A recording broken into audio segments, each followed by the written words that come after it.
Hello, everyone. Welcome to The Cheater's Diary, where we share emotional love stories filled with unforgettable twists. If you enjoy this story, please give it a thumbs up, subscribe to our channel, and share it to support us.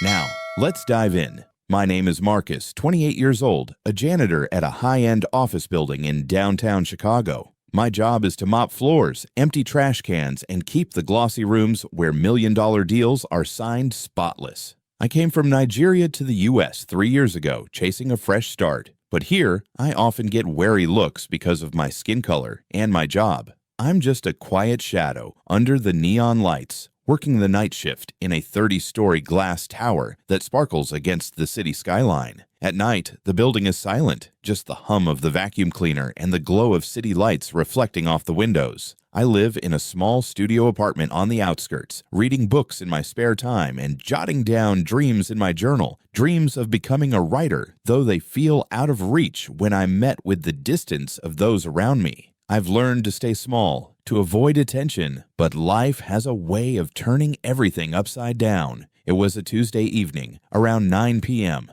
The Chicago air was crisp, carrying the scent of rain about to fall. I was pushing my cleaning cart through the 20th floor hallway, the neon lights casting a glow on the polished marble floor. The office of a finance firm was still lit, though most employees had gone home. I paused outside the glass door where Ms. Laura Bennett, the CEO, sat at her desk. She was 45, sharp and poised, always in tailored blazers, her hair pulled back in a neat bun, her eyes piercing like she could see through anything. People said she was a widow, her husband gone 5 years ago, and since then, she seemed to live only for work. I'd never spoken to her, just quietly cleaned around her office when she stayed late. But that night, I heard her voice tense through the slightly open door. "No, I won't accept that," she said, her tone sharp but trembling, like she was fighting to stay calm with a difficult client. I stood there, broom in hand, not meaning to eavesdrop, but her voice held me in place. There was something in the way she spoke, strong yet lonely,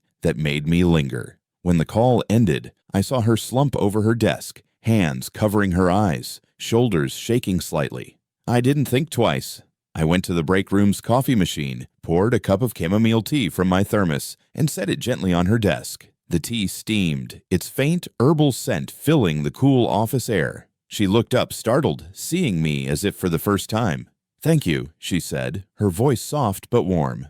"No problem," I replied quietly, then turned away before she could say more. I didn't want her to think I was trying to curry favor. The next day, I was wiping down the lobby's glass doors when I saw her step out of the elevator. She wore a navy coat holding a coffee cup, her eyes still sharp but softer somehow. As she passed, she stopped and looked at me. "The tea last night, that was you, right?" she asked. I nodded, still holding my rag, feeling like I'd been caught. "I thought you might need something warm," I said, stumbling over my words. She smiled, a small, almost imperceptible smile, and nodded. "Thank you, Marcus." Again. She walked away, her heels clicking on the floor, but that smile stayed with me. But it did. I'm used to being invisible, just doing my job and leaving. But something about Laura, her strength, mixed with flashes of exhaustion, kept her in my thoughts. I told myself it was just curiosity. Me, a black immigrant janitor, and her, a successful CEO, lived in different worlds. After my divorce, I'd learned not to chase things out of reach. My marriage fell apart because of gaps we couldn't bridge, and I didn't want to relive that pain. But every time I saw her through the glass, working alone under the neon lights, I wondered if I was lying to myself about what I really wanted. The days that followed felt the same. The cold glow of neon lights, the hum of the AC, the quiet of the night shift. But something had shifted, however small. I started noticing Laura more, not because I wanted to, but because I couldn't stop. Every time I pushed my cart past her office, I'd glance through the glass, seeing her typing or reading, her eyes sharp but sometimes empty. I told myself I was imagining things, that someone like her had no reason to notice me. I was just Marcus, the janitor, the guy people passed without a second glance. But the way she smiled when I gave her the tea lingered, like a silent question. One Wednesday night, I was mopping the 20th floor when I saw her staying late, as usual. She stood by the window, looking out at Chicago's twinkling skyline. I meant to pass by quietly, but she turned and caught my eye. "Marcus, right?" she asked, her voice soft but clear. I froze, gripping the mop handle. "Yes, ma'am," I said, trying to sound calm. She stepped closer, holding a worn paperback. "Do you read?" she asked, gesturing to the book. I nodded, a bit shy. "Yeah, when I have time, mostly novels." She smiled, more openly this time. "I dropped this book this morning. You picked it up, didn't you?" I nodded again, remembering how I'd found it under her desk and left it with a note. "Good story. Hope you enjoy it." "Thanks for the note," she said, her voice warm. "I liked your handwriting." From then on, we had small moments. Nothing big, just fleeting exchanges. One night, I left a note on her desk with a quote from The Alchemist. "When you want something, all the universe conspires to help you achieve it." The next morning, I found a granola bar on my cleaning cart with a note. "Thanks for the quote. Eat this. Don't work on an empty stomach." I smiled, tucking the bar in my pocket, feeling like I'd been given something precious. Our notes became a secret language, a bridge between us. One evening, I was taking a break in the staff room, sitting on a worn plastic chair, reading a library book, The Things They Carried. Laura walked in, coffee cup in hand, probably to refill water from the dispenser. She paused when she saw me, eyeing the book. "Tim O'Brien," she asked, her eyes lighting up. "You like his work?" I nodded, surprised. "Yeah, he writes about people carrying heavy things. Feels familiar." She looked at me, like she was weighing something, then sat across from me. "I love his stories," she said, "but I don't have much time to read anymore. Work eats up my days." I smiled. "You should try. Reading helps you forget the heavy stuff." She nodded, her eyes distant. "Maybe you're right." We talked for a bit, about books, about stories that move you.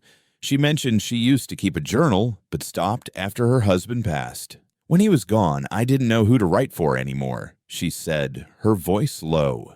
I wanted to ask more, but her eyes built an invisible wall. I just nodded and said, "If you ever write again, I'd read it." She smiled, a sad smile. "You're the first person to say that to me in years." But not everyone saw our moments as harmless. One morning, while I was cleaning the lobby glass, Jake, another janitor, clapped my shoulder. "Yo, Marcus, you chatting up the CEO?" he asked, half teasing, half warning. "Watch yourself, man. People don't like guys like you getting cozy with the big boss." I shrugged, acting unbothered, but his words stuck with me. He was right. Laura and I were from different worlds. She was the CEO, I was the janitor. My skin, my accent, everything about me stood out, and not in a good way. Later, I wondered if Laura was staying later than usual. She sat at her desk, papers piled high, but her eyes were lost, staring into nothing. I pushed my cart past, trying not to disturb her. But as I passed, she called out, "Marcus, can you sit for a minute?" I hesitated, then sat across from her, still holding my cleaning rag. "Have you ever felt empty?" she asked, her voice quiet. I nodded. "When I first came to the U.S., I didn't know where I belonged. I write in my journal to remind myself I'm still here." She looked at me, her eyes softening. "You're lucky you can write. I forgot how to feel a long time ago." I wanted to say something comforting, but instead left a note on her desk before leaving. "You don't have to feel right away. Just start." Our notes and brief talks brought us closer, though neither of us admitted it. I began to see Laura wasn't just a cold CEO. She was lonely, like me, though in a different way. But every time I thought about getting closer, Jake's warning echoed. I told myself to stop, to keep my distance. I didn't want to ruin something so fragile. But when I saw Laura reading my notes under her desk lamp, a faint smile on her lips, I knew I couldn't stop.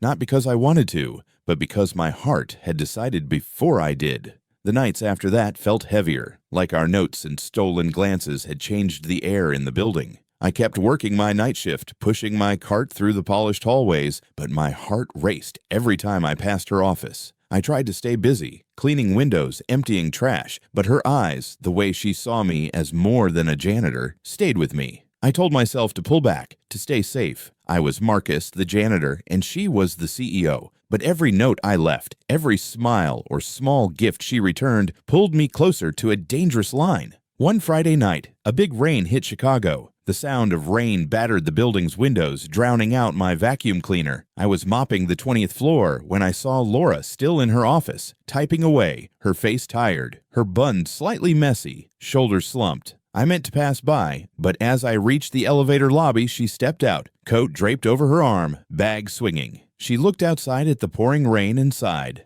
"Forgot my umbrella," she muttered to herself. I stopped gripping my mop. "Need an umbrella?" I asked, keeping my voice low, not wanting to startle her. She turned, surprised, then smiled. "You always show up at the right time, don't you, Marcus?" I shrugged, playing it cool. "Just lucky, I guess." I grabbed my old black umbrella, its edges frayed, from my cart. "Let me walk you to the parking lot," I said, opening it. She hesitated, like she might say no, but then nodded. "All right, thanks." We stepped outside, the small umbrella barely covering us both unless we stood close. The rain fell hard, drumming on the umbrella like a frantic song. The walk to the parking lot wasn't long, but we moved slowly, shoulders brushing, her warmth cutting through the cold rain. When we reached a small awning, I stopped, letting her stand in the dry spot. She looked at me, her hair damp and sticking to her forehead, her eyes bright under the streetlights. "Marcus," she said, her voice low, "why are you always so kind to me?" Her question hit like a quiet jolt, piercing the shield I'd built. I looked down, rain dripping off the umbrella's edge. "Because you're the only one who sees me as a person," I said, my voice rough. "Not just the janitor." The words slipped out before I could stop them, and my heart pounded, like I'd just confessed a deep secret. Laura stood there, silent, just looking at me. Her gaze wasn't judgmental or distant, but deep, like she was searching for something in me. The rain kept falling, but between us was a stillness, like the world had paused. Then she spoke, her voice soft but clear, like she was wrestling with herself. "You know, Marcus, I think about you more than I should." Her words hit like lightning, freezing me in place. "I don't know why," she continued, her eyes dropping to her wet shoes. "But every time I see your notes, every time we talk about books, I feel alive again, and that scares me." I swallowed hard, unsure how to respond. "I don't need you to be the CEO," I said, my voice shaky. Under the awning, with rain all around, it felt like every barrier, race, status, age, melted away, if only for a second. But then a car's headlights swept across us from the parking lot, and I saw Jake, my coworker, standing there, staring at us with a hard look. He didn't say anything, just turned away.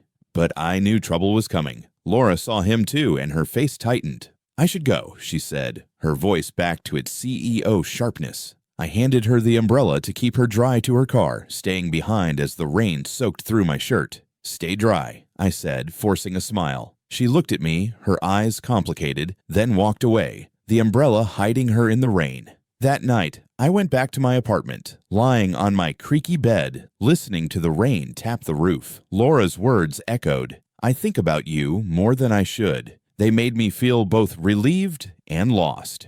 I knew I was stepping onto a tough path. The next morning, I heard rumors among the cleaning crew. Jake had told everyone he saw me and Laura getting close in the rain. "Who does he think he is?" he sneered. "A janitor trying to charm the CEO?" I kept my head down, pretending not to hear, but his words cut deep. I wondered if I was dreaming too big, if Laura really saw me the way I saw her. But that night, as I passed her office, I saw a note on her desk, where I usually left mine. She wrote, "Thanks for the umbrella. I'll return it, but not today." "Don't stop writing, Marcus." I held the note, my fingers trembling slightly. She hadn't pulled away. She was still there, even if just through words. But Jake's glares, the whispers, and the gap between me and Laura reminded me nothing was simple. I stood under the neon lights, wondering if I had the courage to keep going, or if I should stop before we both got hurt. The days after that rainy night felt heavier, not from the weather, but from the stares and whispers. The rumors about me and Laura spread like wildfire, from the cleaning crew to the high-up offices. I overheard snickers. "The janitor and the CEO?" That's a laugh. I tried to ignore them, focusing on my work, mopping floors, emptying trash, but each comment was like a small knife, reminding me of the distance between us. I told myself to stop, to stay away. But her note, "Don't stop writing, Marcus," sat in my pocket, like a tiny flame keeping me warm when I wanted to give up. Laura started avoiding me, or at least trying to. She didn't stay late as often, and when I passed her office, the glass door was usually closed, the lights off. I understood. She was the CEO, a woman with a reputation and responsibilities. And I was just Marcus, the janitor, the guy people eyed with suspicion. But every time I thought of her eyes under that awning, her trembling voice admitting she thought of me, I couldn't let go. I felt lonelier than ever, like the gap between us wasn't just status, but a wall of judgment. One evening, I was in the staff room, sitting on the old plastic chair, writing in my journal under the dim light. I wrote about Laura, how she made me feel worth something, even if just for a moment. I wrote, "You're the light in these dark hallways, but I'm afraid I'm just a shadow you shouldn't touch." I didn't mean for her to read it, but I tore out the page, folded it, and left it on her desk with a granola bar, the kind she'd given me. I added a line, "If you can't choose me, I'm still grateful you showed me I'm worth something." The next morning, I heard Laura had been called into an urgent meeting with the board. Jake, who'd seen us in the rain, told me with a smug grin. They told her to protect the company's image. Getting close to you is a big risk, man. I gripped my mop, feeling the ground shift beneath me. I knew I shouldn't have hoped, but his words still stung. I wondered if Laura regretted talking to me, letting me into her world, even a little. That night, I passed her office expecting it to be dark. But the light was on and she was there, holding my note, her eyes red. I froze, my heart racing, unsure whether to stay or go. She looked up, saw me through the glass, and motioned me inside. I pushed the door open, the hinge creaking in the quiet. "Marcus," she said, her voice hoarse, "you shouldn't write things like this." She held up the note, her fingers trembling. "It makes it impossible for me to pretend." I stood there, still holding my cart's handle, at a loss for words.